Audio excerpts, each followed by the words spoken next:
Harry and Meghan, the world's biggest whiners, are accepting a human rights award. Yep, you heard that correctly. The Duke and Duchess of Netflix are in New York. They flew there, as all environmental warriors do, by private plane. And they're going to be honoured by the Robert F. Kennedy Foundation for their heroic fight against structural racism. In other words, they trash their families, call them a bunch of callous racists without producing any actual evidence. Well, the equality-obsessed environmentalists arrived, as I said, by private jet, and they're going to speak at a gala where tickets are selling for $1 million each. And that will be after they've preached about poverty. They'll be greeted on stage by Alec Baldwin, the host. He, you may remember, has spent most of the last year on a self-pitying tour of victimhood, right up there, Ali, after shooting dead a female cinematographer on a film set and may be facing criminal charges. Well, Planet Sussex is an alternative universe where self-awareness is an alien concept and hypocrisy is virtuous. The trailers for their Netflix series have made it clear they're hell-bent on attacking the media and the royal family that they abandoned, and Britain in the process. It's a dirty game, Harry grimly warned. It's all about race, said another. And as ever, there is Meghan Markle's truth, and there will be the truth. And despite their multi-million-dollar efforts to rewrite history, all the money and marketing in the world can't change some basic cold, hard facts.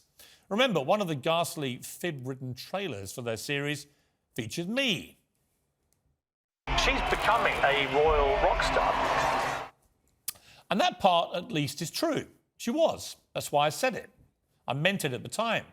And what it revealed is that far from being hounded by a racist press in a country full of rabid, racist Meghan haters, she was, in fact, welcomed with wide-open arms, not least by the British media, people like me.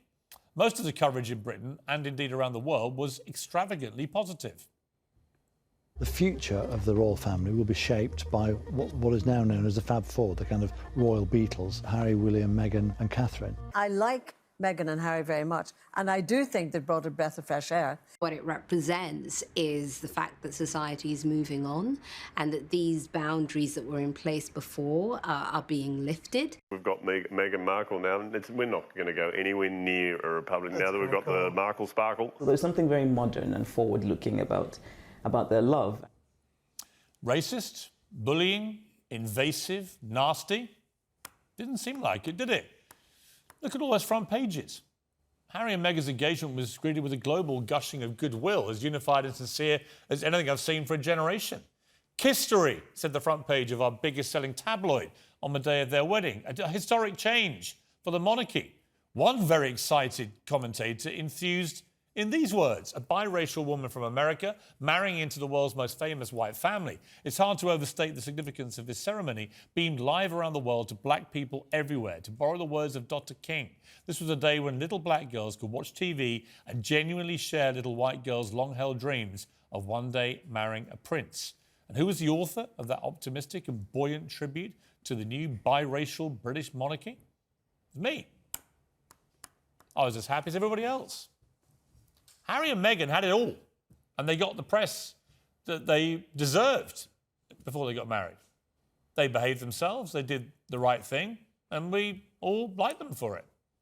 And in return, they got a life of luxury, servants, adulation, global superstardom, along with a gigantic privileged platform for all the causes closest to their hearts. They got a £30 million wedding. King Charles, who's about to be torn to pieces in this documentary series, even walked Meghan down the aisle when her father was too ill to make the trip from America. They were the celebrated second half of the new Fab Four, fated as the glamorous and energetic future of our monarchy. And then they torched it all. And be under no illusion, they did that to themselves. The Netflix series is their grubbiest attempt yet to recast themselves as victims of a braying mob of British bigots who never wanted Meghan here in the first place. As the late Queen Elizabeth II herself once said, recollections may vary. Well, joining me now is former star of SAS Who Dares Wins, at Middleton, organiser of BLM protests, Iman Aiton. Well, welcome to both of you. And we also, down the line, we have royal correspondent at Vanity Fair, Katie Nicholl. I'll start with Katie Nicholl. Katie, thanks for joining me. I've got to say, the nearer we get to this global event, as Netflix call it, which is going to be unleashed on Thursday morning at 8 a.m. with the first 3 episodes, the more angry I'm becoming about what this is going to do to a grieving monarch who's not even been coronated yet to replace his mother, to the new Prince of Wales trying to build that position now for himself and his wife and his children. All of it makes me puke that these two, once again, are going to be raining muck all over their families, not just for the global titillation, but for hard dollars, $80 million, which is why they're doing it. Absolutely, and I can only imagine for the King, for the Prince of Wales, I mean, they must just have their heads in their hands, exasperated, frustrated, hurt, betrayed, angry, all words that I've been told are the feelings behind closed doors at the palace. You know, who knows whether they're going to be tuning in when the first 3 episodes of this docuseries drop on Thursday. I suspect the royal lawyers will be watching very closely. I'm sure the courtiers will be watching closely, particularly those who claim they were bullied by Meghan, the Duchess of Sussex. And I think the problem with all of this is so clearly highlighted in those very controversial trailers is it is so partisan, it is so one-sided, and I suspect we'll come away saying exactly what we said after the Oprah interview. Well, where were the counter questions? Where are the tabloid editors who can put another side of the argument across? They say they want to put across their truth, but is it the truth? Well, we know after Oprah it's nowhere near the truth. At Middleton, you've always been very supportive of Harry. I think the military connection, obviously, and there's no doubt, you know, this guy served his country with honour in war zones, and he deserves great credit for that. My brother-in-law taught him at Sandhurst Military Academy, said he was a fine young soldier. Nothing can take that away from him. But what I detect from people I know in the military is an unbelievable disappointment in what he's now becoming. And the fact that, of course, when you serve the military, you serve an oath to serve your country and your monarch. Yes. And here he is just now constantly attacking his father, who's the new king, and the monarchy, the institution. I think when people are fed up with being suffocated by wokeness and by an attention-seeking manner like they have been, you can't defend them anymore. You know, Harry, I defended him all along, said, look, he's protected his country, he served his country, he should go off like they wanted to, go off and live their life outside of the media, outside of the limelight. With privacy, away from the media. And I completely respected that. I thought to myself, do you know what? The man served his country, let him get away if that's what what he wants to do. But to then do the complete opposite, not the complete opposite discreetly, the complete opposite in our faces, not only the people of his country, which we did look at him as our prince, but also the monarchy. You know, I served the monarchy. I swore allegiance to the monarchy. I fought for Harry, for William, for the Queen, for the King. I fought for those people during a couple of decades. So when I see now that I've not only defended him, but he's come out, and the wokeness behind it, the virtual signalling behind this is sickening. And I think people have got to the point where they're fed up with hearing the same old jargon and then making money out of it. Well, it's also hypocrisy and lies, right? In the 2 trailers, which last no more than 2.5 minutes between them, already 6 of the images that they have used in the trailers to illustrate the intrusion into their lives have been proven to be the complete opposite. Either they weren't at the events which are being depicted, like one's a Harry Potter premiere 5 years before they met, or their official photo calls where the pictures they've used were actually from people who'd been officially approved to stand there and take those pictures of the royals to promote them. What's very obvious in here, Piers, what's very obvious here is there's a toxic partner in this relationship, and we know who it is. You know, Harry is not the person that he is now. When you look at the 2 differences of what we know him as and to what I'm not... OK, so let me just... Well, hang on. Can I just cut in? Because I'm listening to you. You're bashing this woman in front of me, and I'm not going to tolerate it. I'm going to come to you. You are. She, by the way, is unloading a load of manure all over her family in the next 48 hours. So we'll come to you. One moment. Just want to finish on one point about the lying is one thing. But the hypocrisy, these 2 go on about carbon footprint, about the environment. And where do they wash up to get this award? In another private plane. I mean, to me, again, they say one thing, they preach one thing, but they do the complete opposite. Right, The stage is yours. Thank you. Give me one good reason why we shouldn't be feeling this way about these two. OK, you know what? I'm going to start with the first point because I've had to listen to a load of people vilify this woman all day, every day, and you know what? I'm fed up of it. So, first point, OK? So, the commercialisation of the rift within the royal family is a byproduct, OK? A byproduct of the institution's failure to be anti-racist and cooperative, which has ultimately led to a series of savvy business deals and strategic manoeuvres on their part in order to ensure the safety and security of their family, what you both fail to understand. Secondly, institutionalised racism, when pertaining to institutionalised racism, when an individual needs help, try to seek help and realise that there is no one to turn to, what you'll often find, and you should know this as a journalist, what you often find is that person will seek solace in the media and press outlets in order, hold on a second, hold on, in an attempt to garner support, build awareness, understanding and inspire action. And all of these typical circumstances would be perfectly OK, but for some reason it's not with this. But we don't disagree with that. We don't disagree with that. In any normal circumstances, this would be OK. But hold on a second. It's not for this particular couple. Now, hold on. Let's just bear that in mind. Well, I want to ask you one thing about what you just said. OK, Where is the evidence that she went to people at the palace and they refused to give her help? Who were these people? Nearly 2 years later, we still don't have any names. OK. Nothing. Right, so you're holding on to the fact that she won't give names, and I've already told you that. I think she's a liar. Hold on a second. Right, I think she's a barefaced liar. So you're liar. categorically saying that she's a liar. Yes. But right, so let me just say this firstly. She said her son hadn't been made a... She said, well, I'm going to say why I call her a liar. She said to Oprah Winfrey her son had not been made a prince because of his skin colour. Absolute lie. OK, so this is what... OK, the lie. By virtue of the fact that you've come out with that opinion or thought, shows me that you have a very rudimentary understanding of racism. So let me break it down to both of you, OK? That's just a fact. Hold on a second. No, hold on a second. Hold on a second. No. Go on, tell me about racism. The institution... OK, the reason why institutions are able to perpetuate racism is because they rely heavily on covert racism, which is hard to prove, therefore it thrives. Let me just break it down some more because you clearly don't understand. Covert racism is racial prejudice that is subtle and discreet and often disguised and rationalised with an alternative explanation. So I'll give you an example. Hold on, I'll give you an example. I'll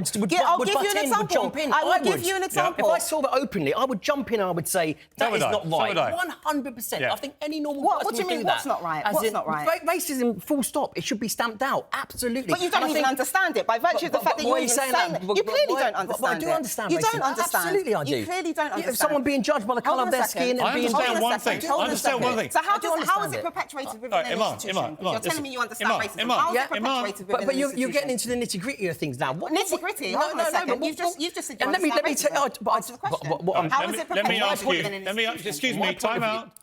My show. Your show. Here's my point. My point about Meghan and Harry. They say all this stuff without producing any evidence and you wouldn't let me finish. it. But you wouldn't let me finish. I've already just explained to you. Covert racism is racial prejudice that is subtle and discreet. But you have to prove it. Now, hold on a second. No, but this is the issue. You can't say my son wasn't made a prince because of his skin colour. Let me explain. This is what I'm trying to explain to you, and you won't let me finish. So let me finish, and you'll be able to raise your point, OK? So, racial prejudice... that is subtle and discreet. It's called covert racism. OK? Hold on, listen. Just listen. Just repeat yourself. No, you're not understanding. You're not understanding. No, Piers, you're not understanding. Because the reality is, I can give you an example, because clearly you're not getting it. So, someone can come along and say, oh, I don't like Meghan because she's this, she's that, she's a liar, she's this, she's that. When the reality is, secretly, it's actually due to the fact... Hold on a second, let me finish, please, Ange. It's actually due to the fact that Harry, who is a royal, ended up marrying a woman from the black community. But you cannot say that out loud because that is nothing to do with... It is overtly racist and that is against the law. So what you do... Calm down. Listen, because you won't listen. You can't just shout your way through the next hour, right? Here's my point about that. Nothing I've ever said that's critical of Meghan Markle has anything to do with her skin colour. OK, nothing. So at best... Either subliminal or overt or any other way. It's to do with her hypocrisy and her lies. What's hypocrisy? Because you ultimately said that she's a liar, and that's gaslighting, which I've already told you about. I also think she's a fake. Let me ask you one question.